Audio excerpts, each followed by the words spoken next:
past best reflect Beecher's musings, especially when you think about that one fateful day when he encounters God and is given these instructions as God begins to unfold his plans for Abraham's life. God told Abraham, leave your country, your family, and your father's home for the land that I will show you. Now it sounds on the surface, does it not, so simple and neatly packed. Absent of drama, no mention of fear, no idea of his inner doubts or perhaps his courageous leap of faith. It seems so simple for us because you and I know that Abraham becomes progenitor of an entire race of faith-filled people. I was reading over these 4 verses this past week, and in prior times I had always found it easy to make it across the textual bridge from where God tells Abraham he's pulling him from to where God promises he is taking him to. And from what God tells him he will have to leave behind, and what God then tells him he will mature into. That bridge for me before was straight and uncluttered, and I thought the travel was always on level paths. No expected sharp turns or difficult descents or fatiguing elevations, just an easy walk from living where you are living and with whom you are living, moving and matriculating with whom you are moving and matriculating. And now God inserts himself because he wants you to incarnate his will in the earth in this period in human history. But this past week, trying to race across that bridge once again, I found myself stuck right in the middle. And I could not stop thinking about Abraham being asked to make this kind of change so abruptly and with so much significant loss and sacrifice. Nothing in previous chapters become clues for us that this has been discussed countless times before. No mention of prior resistance from Abraham where God had to bring to him additional confirmation. Abraham is hit with change so fast that I had to stand in the middle of that bridge and not let what God says he'll bless him with and who he intends to make him, I couldn't let that make me act like I was not totally shocked at how fast God was asking Abraham to pack up and leave everything.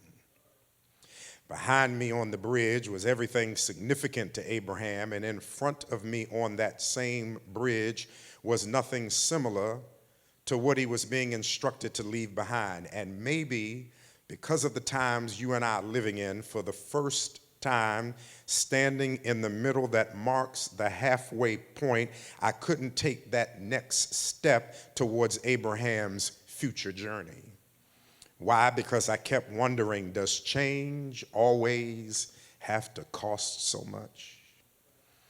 Does change in our lives have to always be so invasive? God, whenever God wants to, just pushing in uninvited, unexpected, unannounced? Does it have to force me to let go of things held so comfortable, so fast, so final, so complete?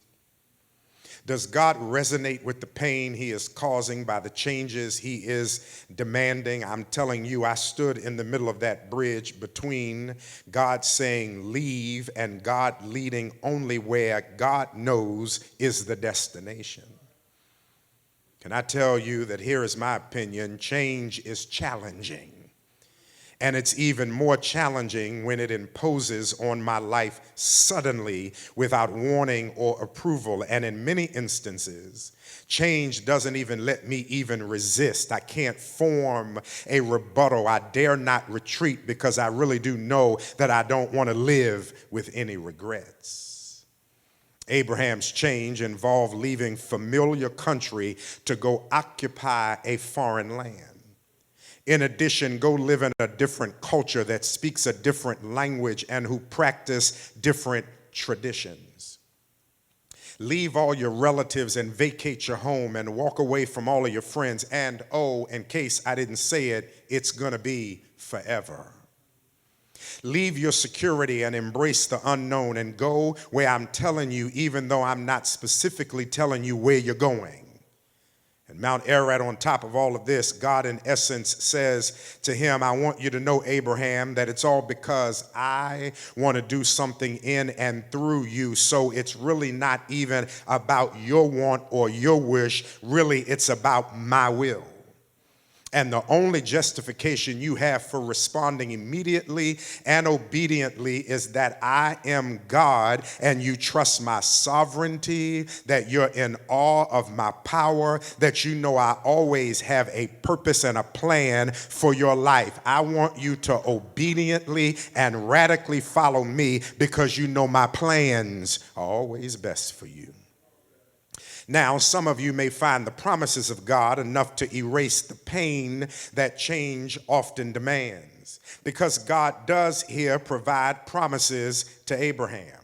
He tells him, your name is going to be great. Your family is going to be great. I'm going to give you many descendants, and the world is going to be blessed through you. But I want to repeat that some of us stand on the bridge looking back at family and friends and home and traditions and language and culture, and then look forward and find the blessing of greatness and the promise of many descendants, and you find it to be enough for you to make you run to the other side of the bridge and step off into the new adventure perhaps that God is calling you to. But I couldn't run that fast. I'm trying to run to the other side, but I kept getting halted by my looking back. This is a lot of change. It's significant change. This is the kind of change that comes when pandemics hit the globe and millions of people get sick in a matter of weeks, and millions become suddenly unemployed in a matter of weeks. And again, decisions are made that leave people on the margins, more fragile even from already marginalized spaces. It's change that strikes when you wake up feeling great and then a stroke hits you, or a heart attack halts all future plans, when an unexpected death occurs in the family, when plans long thought out are canceled by events that are out of your control. It's when you're forced to live with other people's decisions that did not include you in any conversation, but those decisions will sure enough affect you in deep and painful ways. And my brothers and my sisters, on every level, no matter what you're talking about, change is hard. How do you hear change? How do you process change?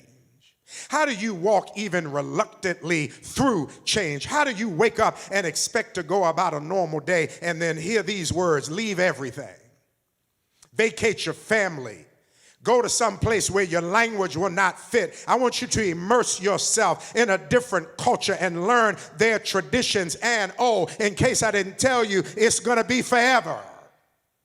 Go where I will show you and I'll bless you to be great and to start a family line that will be great in the earth. And may I remind you that Abraham is 75 when he encounters God in this fashion. This is relevant, I think, because every one of us are managing drastic change. Every one of us these days are managing change we never thought would be ours to have to manage in this fashion. And we are all standing nervously curious about what this change will mean for us in the future. I've spent so much time on the internal and emotional construction site that God is working on in this space where he knew I now had time for necessary demolition and construction and repair and upgrades. Before the pandemic, I didn't have time for him to overturn some things or to deconstruct some things or to demolish some things or to knock down or implode some things. But when the pandemic hit, It gave necessary time for internal, spiritual, and emotional construction. And the change has been uncomfortable. And the questions I ask of our future keep coming back with the same answers, that we're never going back to life as it was. And the changes necessary for life as we will know it are still yet unfolding. And maybe I need to just pound that into somebody's consciousness one more time, because while change is uncomfortable, I need you to hear the truth. We're never going back to life as we knew it, and the changes necessary for life as we will know it are still yet unfolding. I can still hear Todd Bolsinger. I can hear his words ringing in my head tonight. The world in front of you is nothing like the world behind you. So how do you accept and appropriate change at whatever level, concerning whatever issue, and at whatever time? When it is God initiated and God inspired and God required. I know one of the many things that Abraham's encounter teaches us is that in order to accept change, you have to possess and nurture what I want to call a healthy spiritual sifter that guides your life. A healthy spiritual sifter that guides your life. A healthy filter, albeit spiritual filter, through which you strain all of your human decisions. When God forces change on your life at the level he is pushing on Abraham, when life forces change on your expectations, when people force change on your emotions, you need to be able to discriminate these changes with a sanctified mind, spirit, and heart, so that you can sift out purpose beyond shock and pain.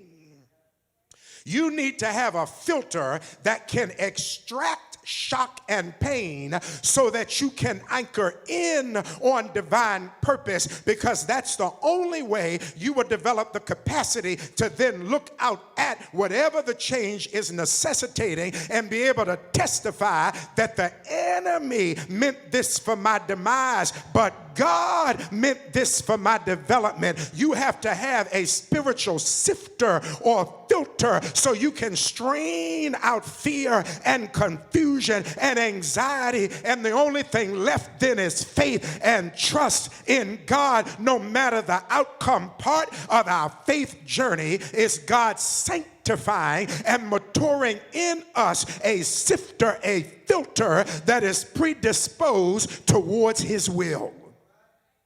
This, brothers and sisters, is how you forgive those who are reckless with the privilege to have been attached to your life.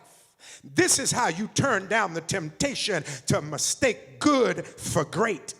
This is how, like Paul, you sit confined, hoping to not be executed, but to write to the church that what is happening to you is for the advancement of the gospel. It's your sifter. It's your filter. It's the sifter God has been sanctifying in you through his word and with his power and through your experiences as you surrender to the work of the Holy Spirit. I hope somebody's getting this. Abraham could only respond in obedience to God's call upon his life to make these kinds of drastic changes, because he built in his life a filter that channels challenging thoughts through the providence of God. And before he made a drastic mistake that would detour the rest of his life or derail him from hitting in a direction of power and providence, he had